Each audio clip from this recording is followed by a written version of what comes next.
are the end result of our accounting system. It's how we take all of our accounting information and provide it in a usable format.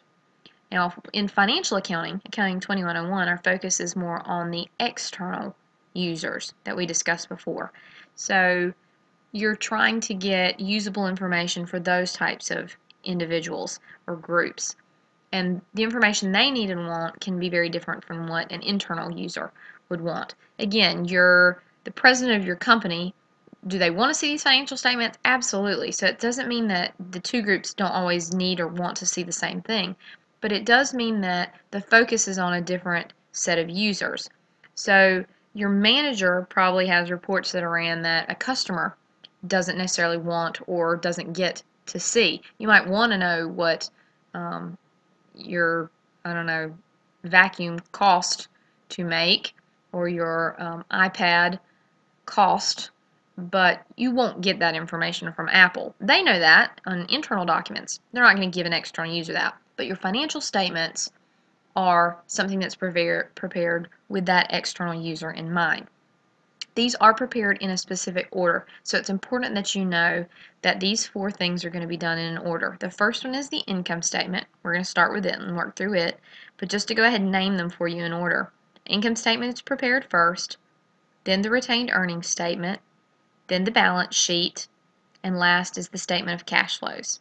All right, so up first is our income statement. For all of our financial statements, you're going to have a heading that starts. First, you need the name of the company. It's always the first thing in the heading. Then you're going to have the name of the financial statement. This is the income statement, so it says income statement. And then it has a date, and these are specific. An income statement shows activity for a period of time. Okay, so my heading says for the year ended and the date. Okay, this could be for a week ended, for a month, for a quarter. This is for an entire year, so I need to state that it is for that period of time. We'll see how that can be different for other statements. Now, an income statement only has two types of accounts on it: revenues and expenses. We've already talked about what revenues and expenses are. If you skip that or missed that one, you might want to go back and look at the accounting equation video. We talk about those there. So this is a service business, so they have some service revenue, which is the main component, the reason why they exist. And then they also have some rent revenue. Maybe they had a little building they weren't using, and so they're renting that out. So we put all of our revenues at the beginning. We add those up, get a total. So my total revenues here are $51,000. Then we're going to list out all the expenses of the company. The expenses are listed in a specific order. You notice anything about them? If you look through them there for just a second, you should notice that they are in numeric order from largest to smallest, with miscellaneous expense always being last regardless of the dollar value. Even if it was the most expensive, it will be last. Okay? Other than that, they're listed in largest to smallest order. We add up all those expenses. Okay? For us, that's $38,100. We're going to take the difference between these. If the revenues are still larger than the expenses, we have something called net income. Same thing as profit. If your revenues were less than your expenses, or your expenses were larger than your revenues, then you're going to come up with net loss instead. Okay? So, this is the income statement. This is the starting point. It's where we need to start from or begin. Now, if you think back to that accounting equation, I told you that revenues and expenses were going to eventually go into another account. Do you remember what account I told you they were going to go into? They're going to eventually go into the retained earnings account.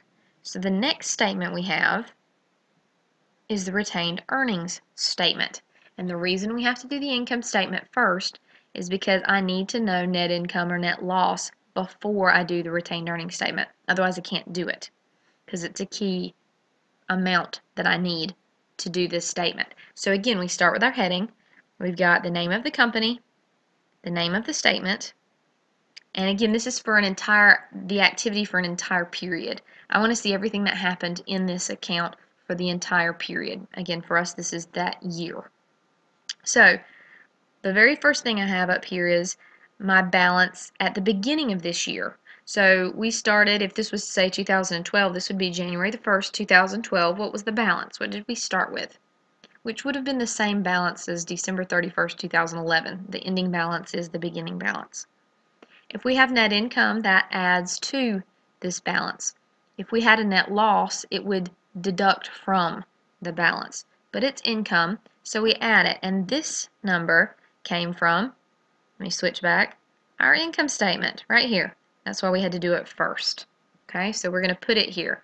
We add that, and this is just a subtotal. And then, remember there was a third account in that nice little tree there under retained earnings that I showed you on the accounting equation lecture. There was revenue, expense, and dividends. All three of those will go into retained earnings. Revenues and expenses are right here in this figure. That's the only thing you're going to see on the income statement. Revenues, expenses. Dividends then we show right here. They're going to, again, I told you they act kind of like an expense account. So they're going to deduct from the retained earnings statement. So we subtract them. So in total, my new balance at the end of the year for retained earnings is now $21,900. We added in the net income, we took out the dividends. Now you can format this just a little differently if you like, and it can look like this. Either way is fine, either way is correct. Your heading is exactly the same. You still start off with your beginning retained earnings balance, but now you kind of give a subtotal to tell me if overall for the period, for us a year, if retained earnings increased or decreased over that period of time. So we've got your net income, we subtract the dividends, so overall we had an increase of $6,900. Now if you had had net loss here instead of net income, then you would not say less dividends, you would actually add the dividends, because the net loss and dividends both deduct from the retained earnings account. But they were different, and that's why we specified less dividends. Okay, they're going to give you, again, if you compare the two, you have the same end result. It's just two different ways to format it. Either way is fine. All right, that's retained earnings statement. That's the second one. Have to do it second because I need this number, the ending retained earnings amount, to go on the third financial statement, which is the balance sheet. Notice, there's the number that we just calculated. If I didn't do that, I could not complete my balance sheet. So, again, we have a heading, company name at the top, name of the report or financial statement, which is the balance sheet. And now it's not a period of time, it is one specific date. And the reason for that is these are ending balances. It doesn't show activity, it doesn't show a period of time. It tells me what's the balance at this date in time. So it's a snapshot, it's like a picture of the company for one specific date and time. So don't put for the year ended, for the month year ended, put the specific date. It's very different. Okay? Now, the balance sheet is all the balance sheet is taking that accounting equation we talked about before and putting it into a statement. Notice, this is what we refer to as the account form of a balance sheet, and that's because it exactly mirrors the accounting equation.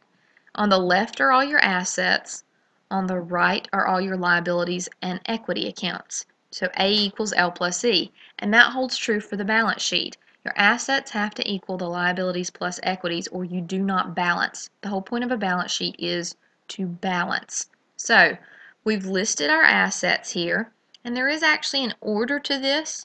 We list assets in the order of what we refer to as liquidity, which means how easy is it to convert it to cash.